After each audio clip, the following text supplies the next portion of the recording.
The second of the Doctor Who 60th anniversary specials, Wild Blue Yonder, has been shrouded in secrecy, aided by the fact that it was entirely shot in studio, so fans have been deprived of the usual location filming that they could sneak a peek of and maybe spot a guest star or two. Aww. That's left us with what the BBC have deemed to give us, a vague synopsis, some hints from Russell T Davies that it will be a Doctor Who episode unlike any we've had before, a few scarce scenes in a trailer, and a handful of still images, none of which gives much away. But does that stop fans from speculating? Of course it doesn't. So here's some of my predictions for this episode: another Tardis, escape rooms, and some other Doctors all feature. Prediction numero uno. They're in an escape room. Think halfway between your family fun day out at Escape Hunt and the stakes of the Saw franchise or the Cube films. Not that bloody, but their lives are definitely in danger. We know one of the corridors that we've seen in various pictures revolves, as in different images we've seen the bottom being different sides. We've also got 14 examining this wall of liquid-filled tubes with strange symbols on. A puzzle that needs solving to move on to the next room, perhaps.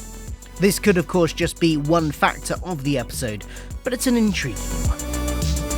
2. They're in a Tardis. Fans online have been pointing out several features of the ship that the Doctor and Donna find themselves on, which bear a little bit of a similarity to the Doctor's TARDIS. Buttons on the wall in a triangular shape bear a somewhat resemblance to those on the Doctor's new TARDIS interior. And through a door, could that be a time rotor? Okay, this one's stretching it a little bit, but you never know. The possibility is there. 3. If this is a TARDIS, will we see past versions of the Doctor? But not like you might be expecting.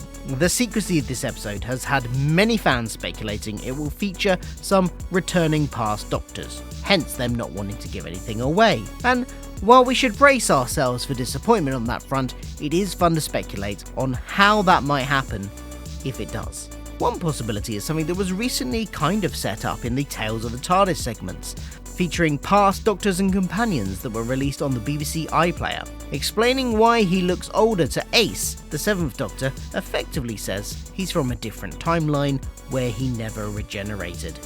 So is that what we might get here? A 12th Doctor who didn't get blasted by the Cybermen and continued to grow older and age and get bigger and bigger hair? Or an 11th Doctor who... oh yeah, he did live a long time, didn't he? And he got very old, so they might have to think of a slightly different scenario for him. An 11th Doctor who never went to Trenzalore, perhaps. Or could it be past Doctors as the Veil Yard? The Veil Yard was a supposed future incarnation of the Doctor between his 12th and final incarnations, made up of all of the worst parts of him. The darker nature of the Doctor. He appeared in the 6th Doctor's Trial of a Time Lord season back in the 1980s, and he tried to steal the current Doctor's remaining regenerations, but was of course defeated. Perhaps we could see a new version of the Veil Yard, but one with a familiar face. It would give the actors the chance to play a different version of their most famous character. Could be interesting. I'd really like to see a full-on evil Peter Capaldi or an evil Jodie Whittaker. I mean, we kind of have seen an evil Matt Smith version when he was slightly cyber-converted in that one episode. But maybe he could do a different take on an evil version of that Doctor. It could also be past Doctors as hallucinations. We saw in the preview that we got at the end of the last episode that the Doctor licks something and starts to have what seems to be an adverse reaction. Perhaps what follows is an intoxicated Doctor hallucinating his previous selves. Maybe they guide him in how to solve the conundrum him and Donna find themselves in. And my final theory for returning Doctors is that the Doctor himself starts changing bodies mid-adventure to past selves, linking to the overall mystery of why he has his face back. Perhaps this is also brought on by the licking of the stuff. And it doesn't just have to be past Doctors either. The very first footage we got of Ncuti Gatwa was him in what seemed like the remnants of David Tennant's 14th Doctor costume, going, "What the hell is going on here?" Well, he's already taken off his jacket in the previews for this episode. Maybe he takes off his waistcoat as well, and at some point in this, he turns into Ncuti Gatwa. We get that what the hell's going on here, and maybe some other stuff, and eventually we'll turn back. Remember, Russell T Davies did say that that footage wasn't the background that it actually was, that it was a fake background put in there to not give anything away. Maybe the background is on that ship. Fourth theory. Wild Blue Yonder is a phrase from the song The US Air Force from the 1940s, the kind of official anthem for the US Air Force.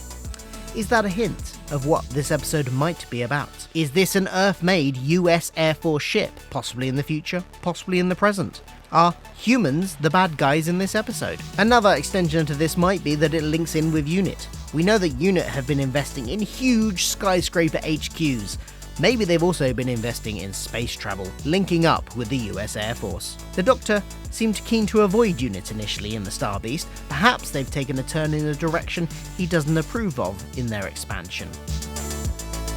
Finally, while I've already mentioned the 15th Doctor, perhaps 15 and Ruby are there. If not a past Doctor's face turning up, how about a future one, who just so happens to be on a venture with his new companion Ruby in the same place and same time as 14 and Donna. If Russell T Davies really wanted to get clever with this one, it could be a fairly brief scene where they actually meet, and then we see 15 and Ruby's adventure from their point of view in an episode in Ncuti's first season, with again that one meeting up scene shown again.